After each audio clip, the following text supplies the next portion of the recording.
যাত্রা শ্রীমদ্ ভাগবতম মহাপুরাণ কি যায়।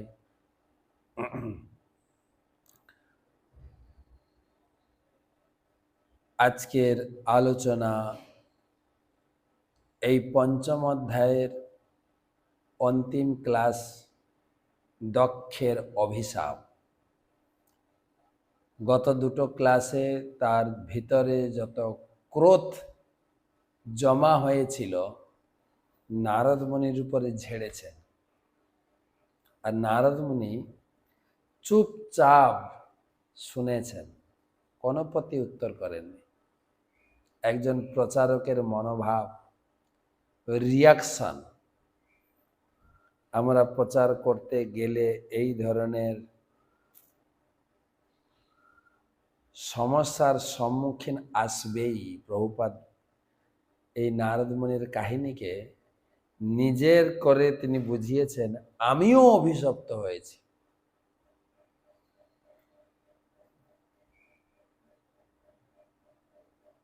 তো বাইরের লোক আমাদেরকে কি চোখে দেখে, আমাদের প্রচারের কার্যকলাপ কতটা গ্রহণ করে,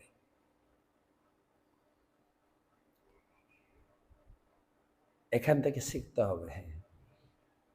এবং নারদ মুনির পদাঙ্ক অনুসরণ করে আমাদেরকে সেইভাবে স্থির থাকতে হবে।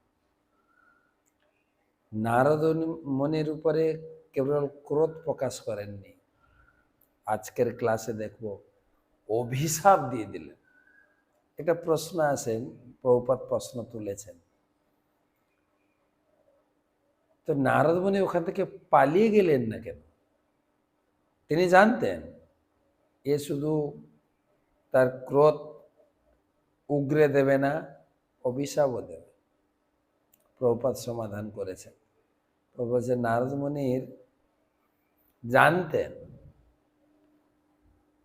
যে অভিশাপ দেবে, কিন্তু অভিশাপ দেওয়ার পরে এ শান্ত হয়ে যাবে, একেও আমি উদ্ধার করব। আর সেটাই কত বড় টার্গেট ছিল নারদ মুনি, কত বড় রিস্কি ছিল, যা জীবনে করে দেখিয়েছে। আর এই অধ্যায় থেকে অনেক কিছু জিনিস আমরা শিখেছি, যা ভক্তি পথে চলার ক্ষেত্রে আমার কাজে লাগবে, এবং আমি আমার প্রচার কার্যকে চালিয়ে যাব, এবং জীবনে অনেক কিছু দায় দায়িত্ব, কি বলা যায়, রিস্কি নেওয়ার জন্য নিজেকে আগে থেকে প্রস্তুত করে রাখবো। তো এই অধ্যায় থেকে উভয় দিক থেকে নারদ মুনির কার্যকলাপ, দক্ষের অভিশাপ, এই বিষয়গুলো, যা আমাদের প্রায় 44টা শ্লোক থেকে আপনি কি শিখলেন, বা এই অধ্যায়ের কোনো শিক্ষা কি আপনি পারিবারিক জীবনে, সামাজিক জীবনে, ভক্তি জীবনে কাজে লাগাতে পারবেন? কাজে লাগবে? আপনার উপকার হবে কি? আপনার কাছ থেকে শুনতে চাই। আপনি আমার হোয়াটসঅ্যাপ নাম্বারে লিখবেন। আমার তো খুব ভালো লেগেছে এই অধ্যায়টা, যার জন্য এত কথা বলছি। কি শিখলাম বাবা মা হিসাবে, একজন প্রচারক হিসাবে, একজন ভক্ত হিসাবে কি শিখলাম? আপনারা লিখবেন। আমি আজকে চলছে আমাদের যাত্রা বিশাখাপত্তনম, তথাপি ভাগবত না পড়ে কেমন চলে? হ্যাঁ, ভাগবত একটু পড়তেই হয়। ভাগবত পড়ে আমি আনন্দ পাই, ভাগবত পড়িয়েও আনন্দ পাই, সেটা ছাড়তে পারছি না। তো শুরু করব। 42 শ্লোক থেকে দ্বাচত্বারিংশতিতম শ্লোক, 3টা শ্লোক বাকি আছে, পড়ব। তো প্রথমে গুরুদেবের চরণে প্রণাম নিবেদন করে তার অহেতুকী কৃপা আশীর্বাদ প্রার্থনা করি। নমো ওং বিষ্ণুপাদায় কৃষ্ণপ্রেষ্ঠায় ভূতলে শ্রীমতে জয়পতাকা স্বামিনীতি নামিনে নমো আচার্যপাদায় নিতাই কৃপা প্রদায়িনে গৌরকথাধামদায় নগরগ্রামতারিণে। জন্যস্তং কর্মসন্ধানম সাধূনাম গৃহমেধিনাম কৃতবানসি দুর্মর্ষম বিপ্রিয়ম তবমর্ষিতম। জন্যস্তম কর্মসন্ধানম সাধূনাম গৃহমেধিনাম কৃতবানসি দুর্মর্ষম বিপ্রিয়ম তবমর্ষিতম। অনুবাদ: আমি যদিও স্ত্রী পুত্র সহ গৃহস্থ আশ্রমে বাস করি, তবু আমি সৎভাবে বৈদিক নির্দেশ অনুসারে পাপহীন জীবনের আনন্দ উপভোগ করি। গৃহস্থ আমি, কিন্তু শাস্ত্রের নিয়ম মেনে চলছি, তোমার মতো না।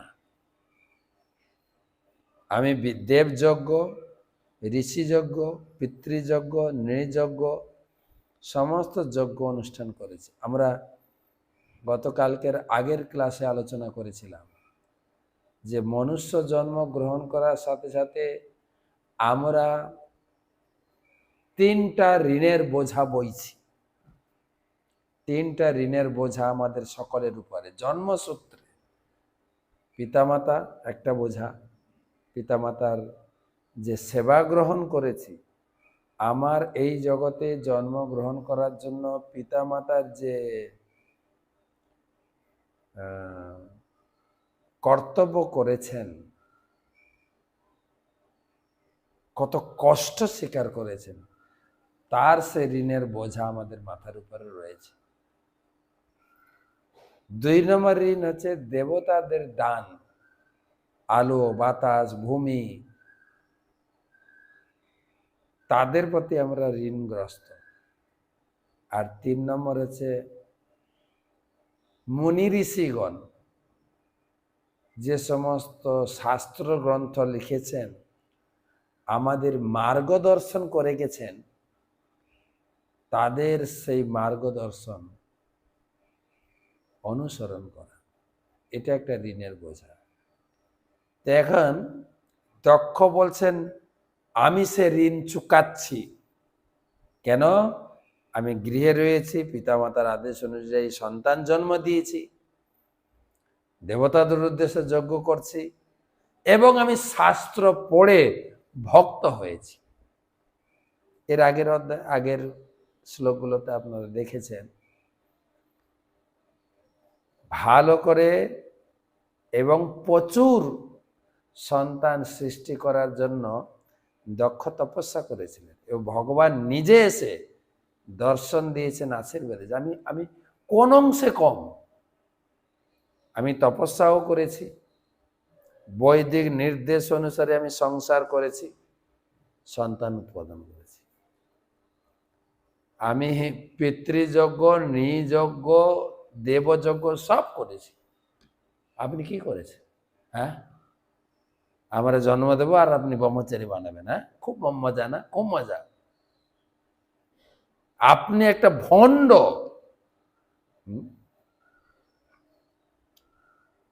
আমি গৃহব্রত নামে পরিচিত। দুর্ভাগ্যবশত আপনি অকারণে আমার পুত্রদের সন্ন্যাস মার্গে পরিচালিত করে তাদের পথভ্রষ্ট করেছেন।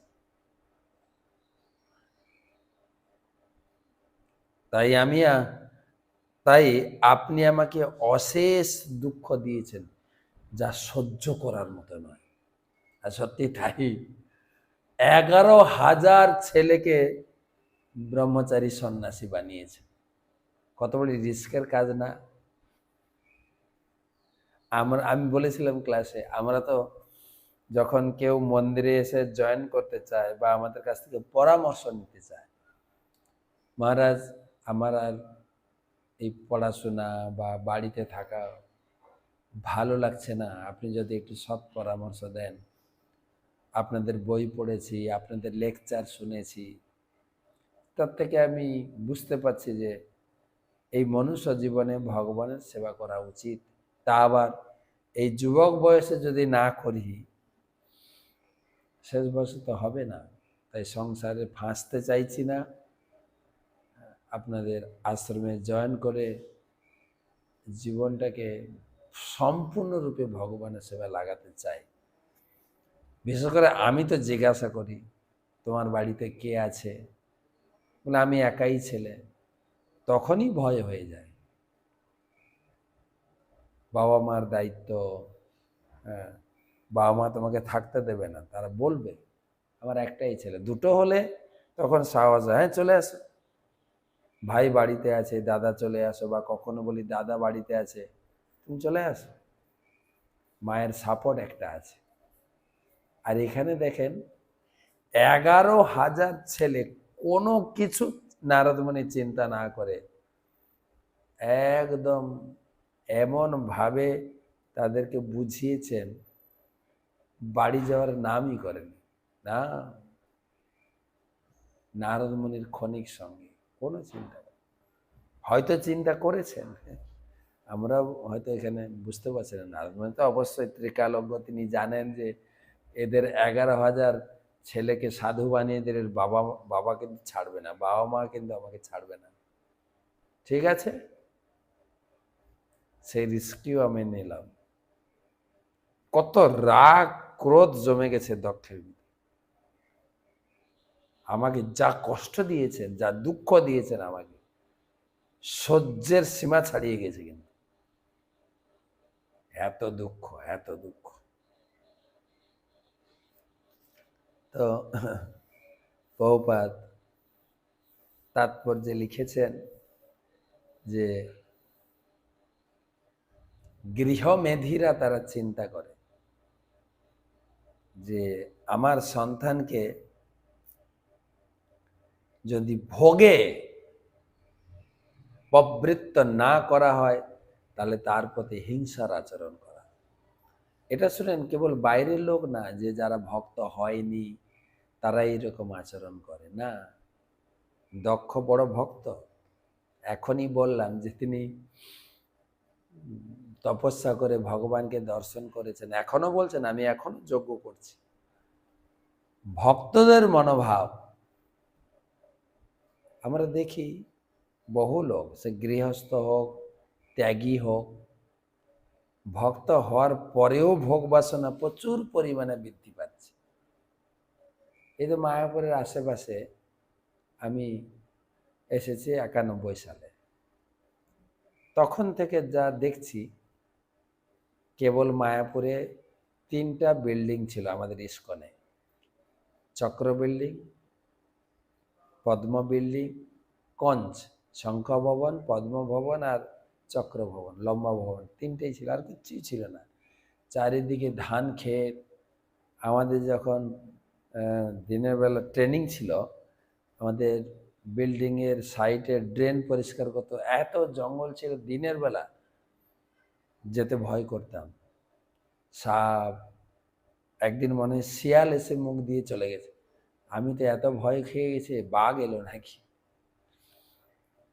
আজ দেখুন এই মায়াপুরের আশেপাশে যেন রাজার হাটের থেকেও বড় বড় বিল্ডিং উঠেছে, বড় বড় ডেভেলপার এসেছে, তারা বিল্ডিং বানাচ্ছেন। এই কেবল ভক্তরাই আছেন। আশ্রম থেকে, ত্যাগীর জীবন থেকে কিছু ভক্ত ভোগের দিকে এগিয়েছে, তারা বাড়ি করে সংসার করছে, ভোগ প্রবৃত্তি বাড়ছে। আর এত বিষয় সম্পত্তি রয়েছে, তাদের ছেলেকে যদি একদম বৈরাগী বানিয়ে দেওয়া যায়, মেনে নেবে না। এমনি ভক্তের বাড়ির ছেলেরা ত্যাগের জীবন খুব কম দেখা যায়, খুব কম দেখা যায়। কেন? ওরা ছোট থেকেই দেখছে যে ভজন সাধনটা ভোগের মধ্যেও করা যায়, তো ত্যাগের মার্গে যাব কেন? আমি জানি না আমার উপরে ভগবানের বিশেষ কৃপা বা আমার গুরুজন পিতামাতার একটা আশীর্বাদ আছে। মা তো প্রচুর আশীর্বাদ আছে আমার উপরে। মাই অনুমোদন, আমি যখন না বলেই বাড়ি থেকে এসেছিলাম, আমার এক হাই স্কুলের একজন স্কুল টিচার, ইংলিশ টিচার ছিলেন, তিনি ইস্কনের সঙ্গে যুক্ত, ওনার কাছ থেকে শুনতাম, তো না বলেই চলে এসেছি। 2 বছর, বাবা তো কালকে বলেছে না, বাবা এসেছিল নিয়ে যাওয়ার জন্য প্রায় 6-7 মাস পরে, তো যাইনি। মা এসেছিলেন প্রায় 2 বছর পরে, মা মাসি দুজন এসে। মাকে জিজ্ঞেস করলাম, তোমার কি মনে হয় আমি এখানে থাকবো না তোমার সঙ্গে চলে যাব? মা সরাসরি বলে, না, তুই থাকিস, এখানে থাক। তো ব্যাপারটা হচ্ছে সোজা নয় তো। একে তো বাবা মারা চাইছেন আমার ছেলে মেয়েরা ভোগ করুক, ভোগ ভোগ আর ভোগ, সে কোন ভোগ জানি না, সুখ ভোগ না দুর্ভোগ সেটা আলাদা, ভোগ চাক, যে যত ভোগ করতে পারবে বাবা মা খুশি হবে। আর তাছাড়া নিজের ভিতরে তো ভোগ প্রবৃত্তি তো রয়েছেই, সেই জন্য অত সোজা নয় যে পিতামাতারা মেনে নেবে, বিশেষ করে ভক্তরাও। তো আমাকে প্রচুর কষ্ট দিয়েছেন আপনি, আমি ছেড়ে দেব না, আমি ছেড়ে দেব না। আমারও ভজন বল, তপস্যার বল আছে। আমি তপস্যা করে ভগবানকে দর্শন করেছি, ভগবানের আশীর্বাদ লাভ করেছি, আর এখনো ভগবানের ভজন করছি। যদি আমার কাছে ভজনের বল থাকে, শুনুন, তন্তকৃতনা জন্নস্তম অভদ্রমাচরম পুণ তস্মাৎ লোকেষু তে মূঢ় ন ভবেদ ভ্রমতো পদম। তন্তুকৃতন জন্নস্তম অভদ্রাচরম পুনঃ তস্মাৎ লোকেষু তে মূঢ় ন ভবেদ ভ্রমতো পদম। ধন্যবাদ। আপনি একবার আমার পুত্রদের আমার থেকে বিচ্ছিন্ন করেছেন,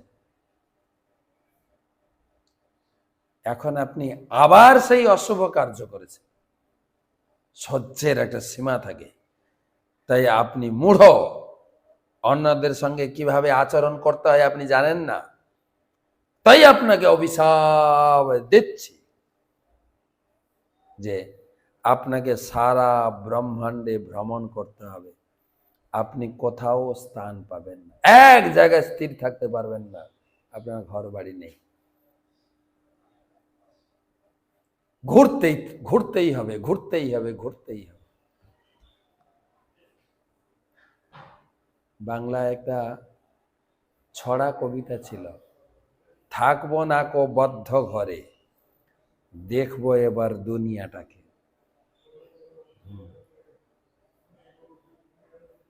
প্রভুপাদ লিখেছেন, নারদমুনি পরম্পরায়, না সরি, দক্ষ মনে করেছিলেন এটা একটা বড় অভিশাপ ওর প্রতি, জীবনে বড় ক্ষতি করলাম ওর, এই অভিশাপ দিয়ে তার জীবনটা করে বড় একটা আমি পানিশমেন্ট দিয়ে দেয়।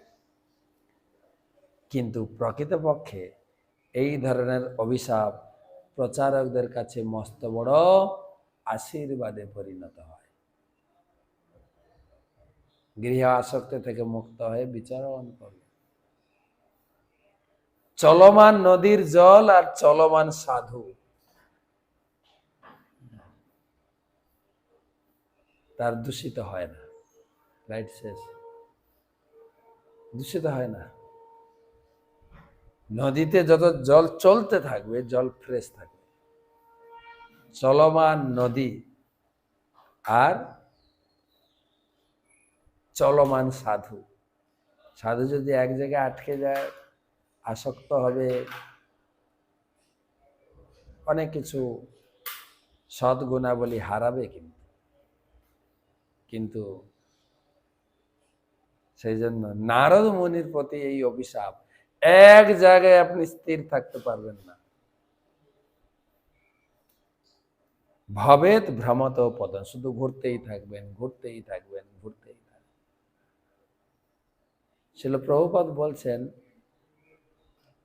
কেবল নারদ মুনি অভিশাপ পাননি, আমিও অভিশাপ পেয়েছি।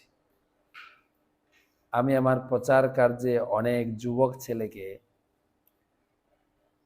এরকম বৈরাগী বানিয়েছি। তাদের মা বাবাও আমাকে অভিশাপ দিয়েছে।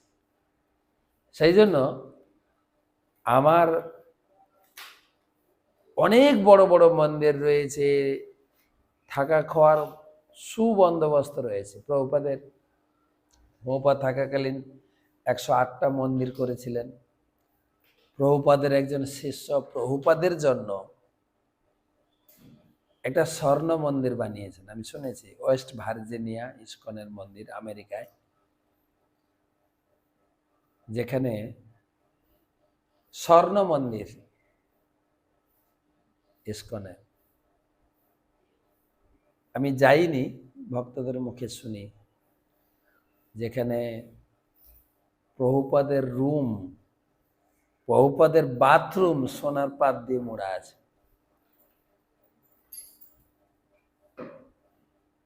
প্রভুপাদের শিষ্যরা আমেরিকান বা অন্যান্য বড় বড় দেশের শিষ্যরা, তারা এতটাই প্রভুপাদের প্রতি আসক্ত ছিলেন, প্রভুপাদের কাছ থেকে যারা পেয়েছেন, প্রভুপাদকে প্রতিদান স্বরূপ প্রভুপাদের জন্য স্বর্ণ মন্দির বানিয়ে দিয়েছে। প্রভুপাদ থাকতে পারে, একে তো আমেরিকা, তারপরে ওয়েস্ট ভার্জিনিয়ার যে সৌন্দর্য, সোনার মন্দির। আচ্ছা, আমার জন্য আমার শিষ্যরা এত সুন্দর সুন্দর ব্যবস্থা করেছেন, কিন্তু আমি থাকতে পারি না। তো নারদ মুনির মতো অভিশাপ আমিও পেয়েছি।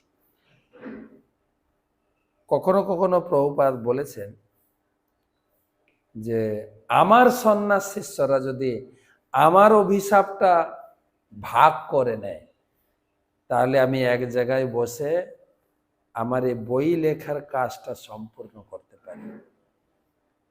তিনি গীতা, ভক্তি রসামৃত সিন্ধু, অন্যান্য বই কমপ্লিট করেছেন, চৈতন্য চরিতামৃত কমপ্লিট করেছেন, ভাগবতটা কমপ্লিট করতে পারেননি।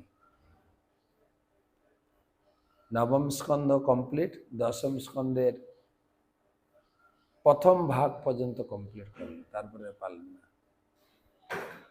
কেন? একসঙ্গে মন্দির পরিচালনা, একসঙ্গে দেখেন 14 বছরে 108টা মন্দির। আমরা একটা মন্দির টিওবিপি এটাই কমপ্লিট করতে পারছি না। 2010 সালে চালু হয়েছে, এবছর হলো 26। শুনছি 27-এর শেষের দিকে মন্দির খোলার পরিকল্পনা রয়েছে। 27-এর শেষের দিকে, নভেম্বর ডিসেম্বরে অনুষ্ঠান চালু হবে। 27-এ, 28-এর মার্চে বা গৌর পূর্ণিমা ফেব্রুয়ারি মার্চে বিগ্রহ নতুন মন্দিরে যাব। কত বছর হলো? 28, 10 থেকে 28, প্রায় 19 বছর। একটা মন্দিরের পরিকল্পনা। আর প্রভুপাদ একা হাতে তিনি 108টা মন্দিরের কালেকশন, জায়গা, কনস্ট্রাকশন, ম্যানেজমেন্ট আর ভ্রমণ। প্রভুপাদ বলতে যে বছরে আমাকে 2 বার সারা পৃথিবী ভ্রমণ করতে হয়, কি করে বই লিখবেন?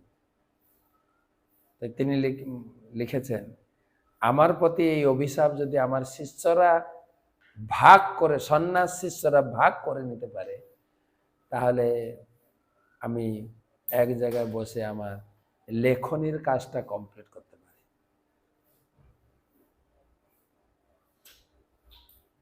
অর্থাৎ বলা যেতে পারে নারদ মুনির মাধ্যমে তার পরম্পরাতে কৃষ্ণ ভাবনামৃততে সন্ন্যাসীরা অভিশপ্ত এক জায়গায় থাকতে পারবে না। তাই মহাপ্রভু দেখিয়েছেন বাড়ি বাড়ি তিনি ভিক্ষা করে প্রসাদ গ্রহণ করে শুধু ভ্রমণ করেছে।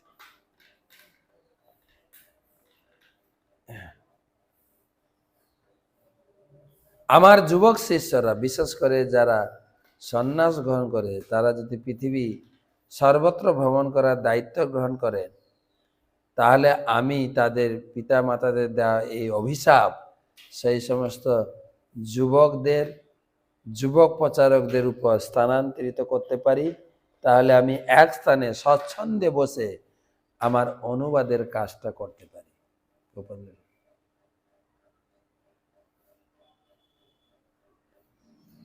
আমার শিষ্যরা যদি এই অভিশাপের ভাগ নিতে পারে,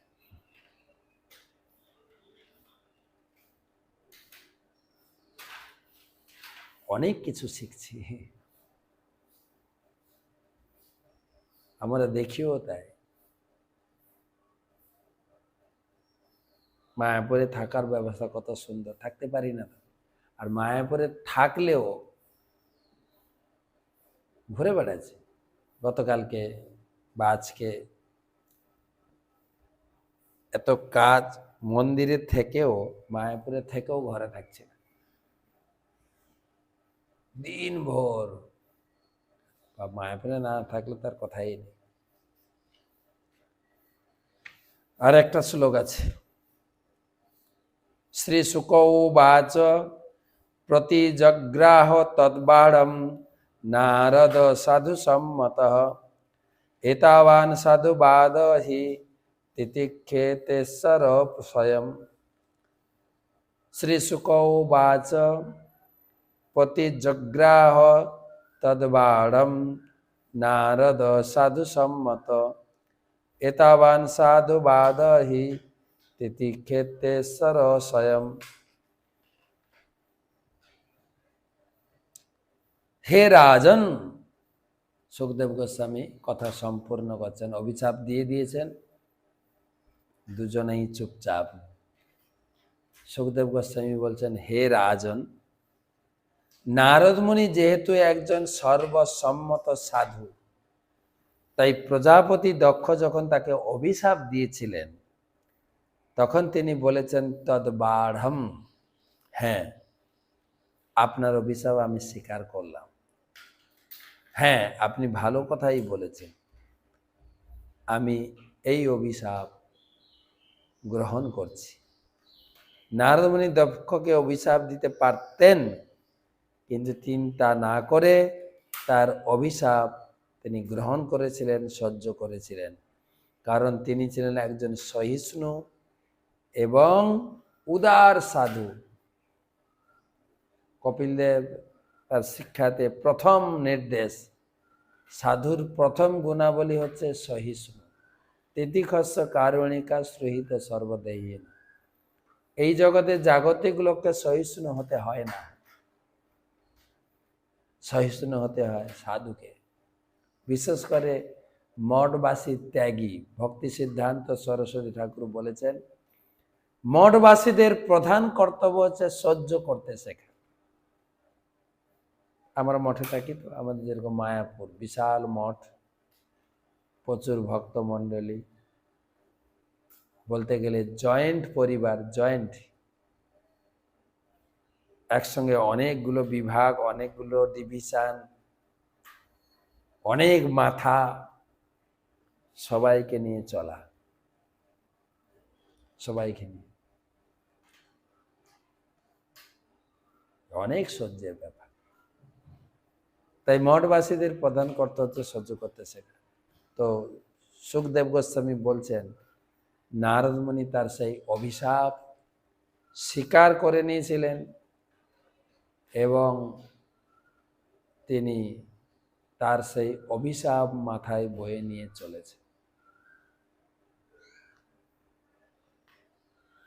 আর মহাপ্রভুও বলেছে, যিনি ভক্ত হবেন তাকে এই রকমের অনেক কিছু সহ্য করতে শিখতে হবে।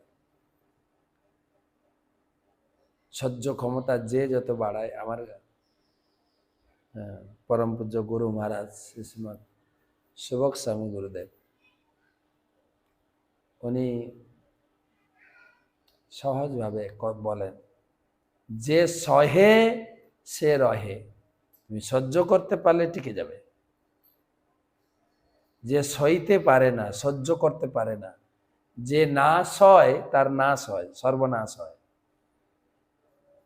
তাই ভক্তি সিদ্ধান্ত সহ্য করতে শিখে। এই ধরনের প্রচুর লোক আমাদের প্রচার কার্যে আমাদেরটা সহ্য করতে না পেরে, এই ধরনের অভিশাপ না হলেও তাদের ভিতরে ক্ষোভ উগরে দেয়। চুপচাপ সহ্য করতে হবে, চুপচাপ। যে যত সহ্য করতে পারবে তার কাজের সফলতা ততটাই বেশি। তার মানে এই নয় যে অন্যায়ভাবে কিছু বলবে সহ্য করবে না। হ্যাঁ, নারদ মুনি এক অজগরকে দীক্ষা দিয়েছিলেন, অজগর সাপকে। হ্যাঁ, তাকে দীক্ষা দিয়ে তাকে বলেছে তুমি হিংসা ছেড়ে দাও। আর গ্রামের বাচ্চাগুলো ওর উপরে উত্তক্ত হয়ে গেছে, এই সাপটা নাকি দীক্ষা নিয়েছে, হ্যাঁ, আর তো আমাদের কামড়াবে না। নারদ মুনি বলে দিয়েছে, হ্যাঁ তুমি হিংসা ত্যাগ করো।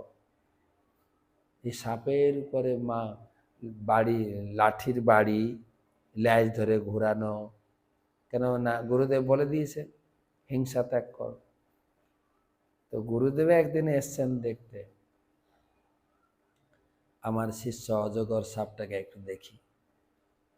দেখে ওর হাড় গোড় ভেঙে একদম অবস্থা খারাপ। বলে কি হলো? আপনি হিংসা ত্যাগ করতে বলেছেন, তাই আমার উপরে এত অত্যাচার করে গ্রামের বাচ্চারা, কিছু বলতে পারি না, কেননা আপনি আমাকে নির্দেশ দিয়েছেন হিংসা ত্যাগ করতে। নারদ মুনি হেসে বলেন, না, হিংসা ত্যাগ করবে, ছবল দেবে না, কিন্তু ফোঁস করো, ফোঁস। কখনো কখনো একটু অনেক লোক এমনভাবে আচরণ করে, তাদের প্রতি একটু ধমক টমক দিলে তারা একটু শান্ত হয়ে যায়। তো যাই হোক, অনেক কিছু শিখলাম এই অধ্যায়টা থেকে। নারদ মুনির অভিশাপ গ্রহণ আর দক্ষের ক্রোধ, একজন গৃহস্থ বা গৃহস্থ ভক্তের ক্রোধ কতটা জমা হয়ে থাকতে পারে। তো সেই শোনার জন্য প্রচারককে স্থির থাকতে হবে। তো এই অধ্যায় এখানে শেষ হলো। ইতি শ্রীমদ্ ভাগবতের ষষ্ঠ স্কন্ধের নারদ মুনির প্রতি প্রজাপতি দক্ষের অভিশাপ নামক পঞ্চম অধ্যায়ের ভক্তি বেদান্ত তাৎপর্য। তো যেটা বলেছিলাম, তো নারদ মুনি জানতেন দক্ষ তার ভিতরে পঞ্জীভূত জমে থাকা ক্রোধ আমার উপরে উগরে দেবে আমি সামনে গেলে। আর শুধু তাই না, অভিশাপও দেবে। নারদ মুনি জানতেন, তবু কেন তিনি স্থির হয়েছিলেন? তিনি ওখান থেকে চলে যেতে পারতেন। উনি তো মাটিতেও হাঁটা চলা করেন, আকাশ মার্গে বিনা বাজি বাজি ভগবানের কীর্তন করে চলে যেতে পারতেন। এখানে দাঁড়িয়ে সময় কেন নষ্ট করলেন? আর কেনই বা এতগুলো গালাগাল শুনলেন? আর কেনই বা তিনি অভিশাপ গ্রহণ করলেন? তো প্রভুপাদ লিখছেন,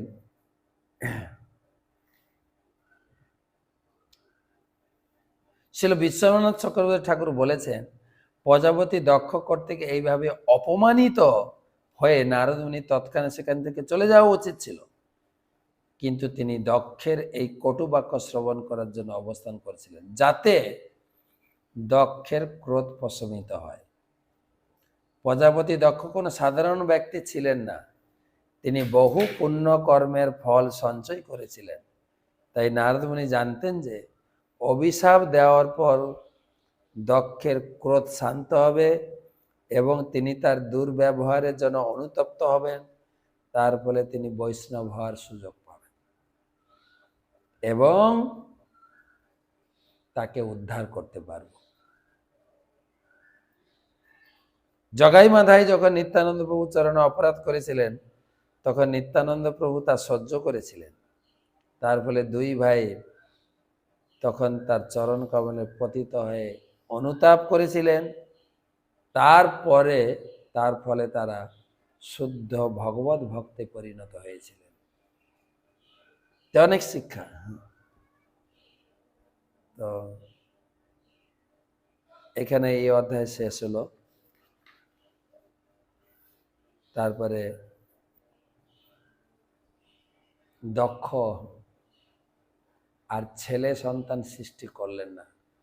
মেয়ে, ব্রহ্মা তাকে নির্দেশ দেবেন, তুমি আর ছেলে জন্ম দিও না, আরো ক্রোধ বাড়বে, নারদ মুনিও ব্রহ্মচারী বানিয়ে দেবে, তুমি কন্যা সৃষ্টি করো।